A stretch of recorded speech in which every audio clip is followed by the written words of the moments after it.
नमस्ते दोस्तों, ज्ञान पाठशाला में आप सभी का स्वागत है। आज हम उत्तर प्रदेश बजट 2026-27 और आर्थिक सर्वेक्षण को एकदम आसान भाषा में समझने वाले हैं, खास तौर पर एग्जाम के पॉइंट ऑफ व्यू से। हम हर एक पॉइंट को लाइन बाय लाइन कवर करेंगे ताकि कुछ भी मिस ना हो और कॉन्सेप्ट अच्छे से क्लियर हो जाए। तो अगर आप भी मुश्किल टॉपिक्स को आसानी से समझना चाहते हैं तो चैनल को लाइक, सब्सक्राइब और शेयर करना मत भूलिएगा। चलिए सबसे पहले बजट के इतिहास पर एक नजर डालते हैं। कुछ मजेदार फैक्ट्स हैं यहाँ। देखिए, उत्तर प्रदेश का जो पहला बजट था वो 14 मार्च 1952 को पेश हुआ था और आप सोच भी नहीं सकते उसका साइज सिर्फ 149 करोड़ रुपए था। बस 149 करोड़। और आज देखिए कहां से कहां पहुंच गए हैं। फिर साल 2021 में एक बड़ा बदलाव आया जब सुरेश खन्ना जी ने पहला पेपरलेस बजट पेश किया। और इस साल 2026 में एक और नई शुरुआत हुई है। पहली बार आर्थिक सर्वेक्षण भी बजट के साथ पेश किया गया है। तो आज हम क्या क्या कवर करने वाले हैं, ये रहा हमारा रोड मैप। हम बजट की बड़ी तस्वीर से शुरू करेंगे, फिर आंकड़ों पर नजर डालेंगे, राज्य की आर्थिक सेहत को समझेंगे, फिर देखेंगे कि पैसा आखिर जा कहां रहा है, खास योजनाओं की बात करेंगे और सबसे आखिर में होगा एक धमाकेदार एग्जाम रिवीजन। तो चलिए अब सीधे मुद्दे पर आते हैं। सबसे पहले समझते हैं कि इस साल के बजट की मुख्य बातें क्या हैं और इसका पूरा कॉन्टेक्स्ट क्या है।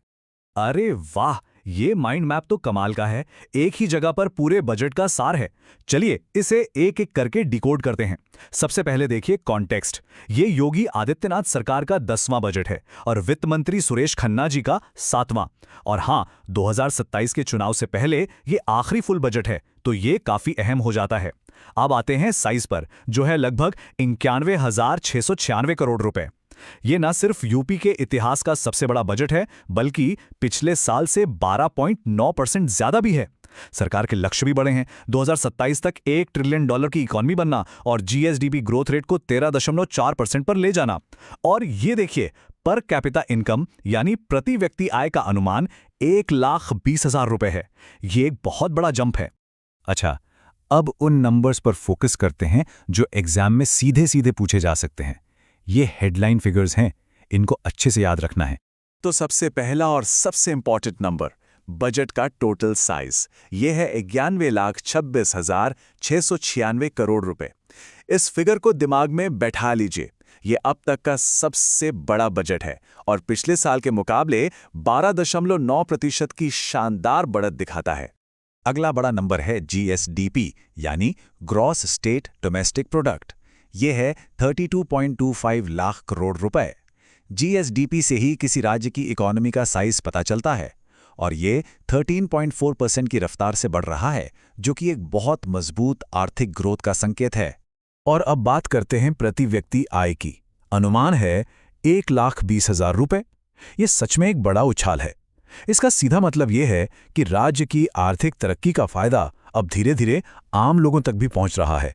तो ठीक है, इकॉनमी बड़ी हो रही है, पैसा आ रहा है, लेकिन एक बड़ा सवाल ये है कि क्या सरकार अपने फाइनेंस को सही से मैनेज कर रही है? चलिए अब राज्य की आर्थिक सेहत का एक छोटा सा चेकअप करते हैं। आगे बढ़ने से पहले एक छोटा सा कॉन्सेप्ट समझ लेते हैं, फिस्कल डेफिसिट या राजकोषीय घाटा। एकदम सरल शब्दों में कहें तो ये सरकार की कमाई और खर्च के बीच का अंतर होता है। मतलब सरकार जितना कमा रही है उससे ज्यादा खर्च कर रही है।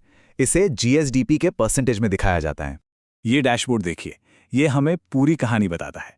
सबसे पहले फिस्कल डेफिसिट है 2.98%, जो कि 3% के टारगेट के अंदर है। ये एक बहुत अच्छी बात है, मतलब खर्चे कंट्रोल में है। और उससे भी अच्छी खबर यह है कि रेवेन्यू सरप्लस में है, मतलब सरकार की आमदनी अठन्नी और खर्चा रुपया वाली बात नहीं है। हाँ, एक चिंता की बात है कर्ज, जो जीएसडीपी का 23.1% है। ये थोड़ा ज्यादा है, लेकिन इसका एक बड़ा कारण कोविड का इम्पैक्ट भी रहा है। तो ये तो हुई कमाई और घाटे की बात। अब देखते हैं कि ये जो इतना बड़ा बजट है, इसका पैसा आखिर जा कहां रहा है, किन सेक्टर्स पर सरकार सबसे ज्यादा फोकस कर रही है। ये चार्ट सब कुछ साफ कर देता है। कुल खर्च का लगभग 19.5% कैपिटल एक्सपेंडिचर है। इसका मतलब है कि ये पैसा सड़क, पुल, स्कूल जैसी लॉन्ग टर्म संपत्ति बनाने में लग रहा है। अब सोशल सेक्टर्स को देखें तो एजुकेशन को सबसे बड़ा हिस्सा मिला है, 12.4%। ये एग्जाम के लिए बहुत ही इंपॉर्टेंट पॉइंट है। इसके बाद एग्रीकल्चर को 9.0% और हेल्थ को 6.0% दिया गया है। चलिए अब एजुकेशन और हेल्थ में थोड़ा और गहराई से देखते हैं। यहां पता चलता है कि पैसा असल में कहां खर्च हो रहा है।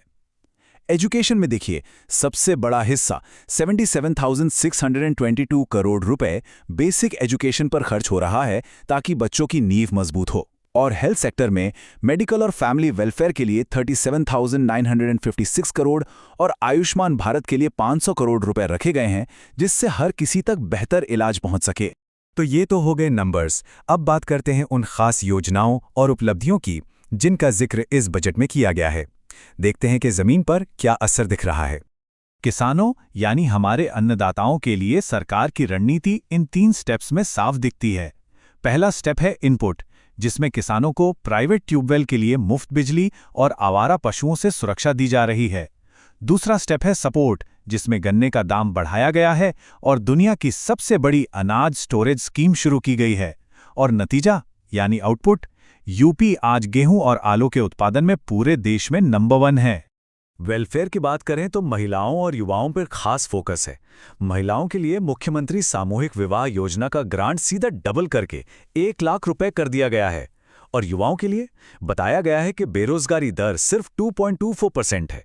और अपना बिजनेस शुरू करने के लिए मुख्यमंत्री युवा उद्यमी विकास योजना भी लॉन्च की गई है। इंफ्रास्ट्रक्चर पर तो जबरदस्त काम हो रहा है और इसमें कुछ बहुत बड़े प्रोजेक्ट शामिल हैं। गंगा एक्सप्रेसवे को अब मेरठ से हरिद्वार तक बढ़ाया जा रहा है, जिससे आना जाना और आसान हो जाएगा। नोएडा इंटरनेशनल एयरपोर्ट का काम भी तेजी से चल रहा है और वाराणसी, गोरखपुर जैसे शहरों में अब मेट्रो नियो प्रोजेक्ट्स देखने को मिलेंगे। अब आते हैं लॉ एंड ऑर्डर पर। यहाँ कुछ हैरान करने वाले सुधार देखने को मिले हैं। आप देखिए, 2016 के मुकाबले डकैती की घटनाओं में 89% की भारी कमी आई है। 89%! ये एक बहुत बड़ा बदलाव है और दिखाता है कि राज्य कितना सुरक्षित हुआ है। और ये सुधार सिर्फ डकैती तक ही सीमित नहीं है। दूसरे बड़े अपराधों में भी कमी आई है। 2016 से लेकर अब तक हत्या की घटनाओं में 47% की कमी आई है। ये आंकड़े साफ साफ दिखाते हैं कि राज्य में सुरक्षा की स्थिति में कितना सुधार हुआ है। बजट में कुछ और खास चीजों पर भी ध्यान दिया गया है, जैसे कल्चर के लिए अयोध्या के विकास और उससे सोलर सिटी बनाने पर 100 करोड़ खर्च होंगे। 1 डिस्ट्रिक्ट 1 मेन्यू जैसी मजेदार स्कीम्स हैं। टेक्नोलॉजी में 8 नए डेटा सेंटर पार्क बन रहे हैं और ग्रीन एनर्जी के तहत अयोध्या और वाराणसी को पूरी तरह सोलर सिटी बनाया जा रहा है। चलिए अब आते हैं सबसे जरूरी हिस्से पर। वो सारे पॉइंट्स एक साथ देख लेते हैं जो सीधे आपके एग्जाम में पूछे जा सकते हैं। ये है हमारा फाइनल रिवीजन। ये एक स्लाइड आपके पूरे रिवीजन के लिए काफी है। इसमें वो सारे की नंबर्स और फैक्ट्स हैं जो हमने डिस्कस किए हैं। एक बार फिर से सुन लीजिए। Total budget 91,696 crore, fiscal deficit 3% के अंदर, ग्रोथ रेट 13.4%, लक्ष्य $1 ट्रिलियन इकोनॉमी। और हाँ, पहले बजट को जीबी पंत ने पेश किया था। इसका स्क्रीनशॉट जरूर ले लीजिए। और जाते जाते एक सवाल आपके लिए। उत्तर प्रदेश का लक्ष्य है 2027 तक $1 ट्रिलियन की इकोनॉमी बनना। आपको क्या लगता है, इस बड़े लक्ष्य को पाने के लिए सरकार को किस पर सबसे ज्यादा फोकस करना चाहिए? इंफ्रास्ट्रक्चर पर, एग्रीकल्चर पर या फिर ह्यूमन डेवलपमेंट पर?